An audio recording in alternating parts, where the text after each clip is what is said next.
AP ప్రభుత్వం హామీల అమలు దిశగా అడుగులు వేస్తుంది. వరుస నిర్ణయాలు తీసుకుంటుంది. ఎన్నికల ముందు హామీ ఇచ్చిన సూపర్ 6 హామీల అమలుకు సంబంధించి అధికారులు కసరత్తు చేస్తున్నారు. అందులో భాగంగా ఇప్పటికే 4,000కు పెన్షన్లు పెంచి అమలు చేస్తున్నారు. తల్లికి వందనం పథకం అమలు మార్గదర్శకాలను విడుదల చేసింది.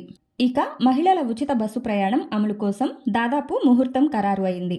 ఏపీలో చంద్రబాబు అధికారంలోకి వస్తే అమలు చేస్తామంటూ సూపర్ 6 పథకాలను ప్రకటించారు.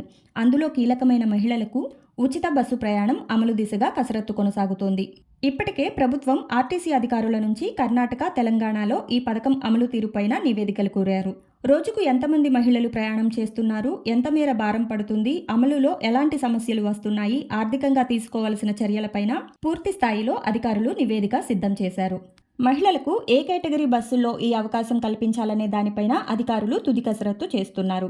రాష్ట్ర వ్యాప్తంగా అన్ని రూట్లలోనూ ఈ పథకం అమలు చేయాలనేది ప్రభుత్వ ఉద్దేశం. అయితే ప్రస్తుతం ఉన్న బస్సులతో ఈ పథకం అమలు చేయటం ప్రారంభిస్తే సాధారణ ప్రయాణికులకు ఇబ్బందులు తప్పవని అధికారులు సూచించారు. కొత్త బస్సులు తీసుకునే వరకు పథకం వాయిదా వేయాలనే సూచనలు అందుతున్నాయి. అయితే ప్రభుత్వం మాత్రం పథకం అమలు వైపే మొగ్గు చూపుతున్నట్లు తెలుస్తుంది.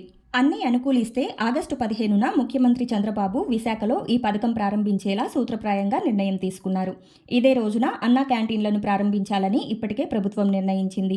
దీంతో ఈ పథకం నిర్వహణ ద్వారా పడే భారం పైన అధికారులు తుది నివేదిక సిద్ధం చేస్తున్నారు.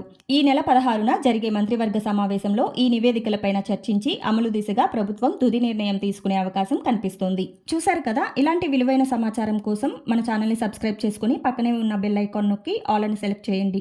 నేను వీడియో అప్లోడ్ చేయగానే మీకు నోటిఫికేషన్ వస్తుంది. అలాగే ఈ వీడియో కనుక మీకు నచ్చితే లైక్ చేసి మీ ఫ్రెండ్స్కి కూడా ఫార్వర్డ్ చేయండి. అలాగే మీ విలువైన అభిప్రాయాన్ని కామెంట్ రూపంలో తెలియచేయండి.